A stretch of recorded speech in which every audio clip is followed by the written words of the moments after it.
દાહોદ જિલ્લાના ગરબાડા ખાતે ભાજપ દ્વારા ભવ્ય વિકાસ સંકલ્પ સભાનું આયોજન કરાયું હતું, જેમાં પ્રદેશ ભાજપ અધ્યક્ષ જગદીશ વિશ્વકર્માની અધ્યક્ષતામાં મોટી સંખ્યામાં કાર્યકર્તાઓ જોડાયા હતા।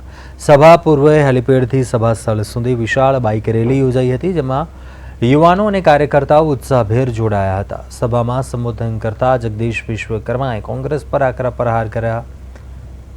કહ્યું કે કોંગ્રેસે વર્ષો સુધી આદિવાસી સમાજને માત્ર વોટ બેંક તરીકે ઉપયોગ કર્યો છે, જ્યારે ભાજપના શાસનમાં જ આદિવાસી સમાજનો વાસ્તવિક વિકાસ થયો છે। એ સાથે જ સ્થાનિક સ્વરાજ્યની ચૂંટણીમાં ભાજપના ઉમેદવારોને જીતાડવા અપીલ કરવામાં આવી હતી। કાર્યક્રમમાં દાહોદના સાંસદ જસવંતસિંહ ભાભોર અને ગરબાડાના ધારાસભ્ય મહેન્દ્ર ભાભોર સહિત મહિલા, યુવાનો અને કાર્યકર્તાઓ મોટી સંખ્યામાં ઉપસ્થિત રહ્યા હતા।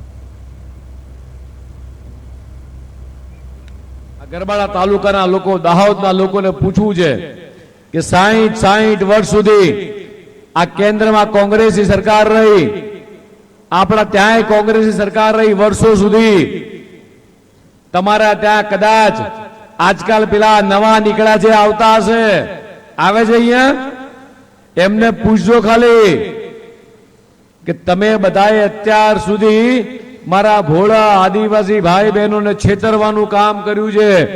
મારા ભોળા આદિવાસી ભાઈ બહેનોને માત્ર મજૂરી કરવા માટે તમે રાખ્યા હતા। મારા ભોળા આદિવાસી ભાઈ બહેનોને માત્ર ચૂંટણીના સમયે અંગૂઠો મારવા પૂરતો ઉપયોગ કરતા હતા। મારા ભોળા આદિવાસી ભાઈઓ બહેનોને એક મજૂરી કામનું કેન્દ્ર બનાવી અને આ જિલ્લામાંથી પેલા જિલ્લામાં આ સિવાય કોંગ્રેસને કશું ભળાયું નતું।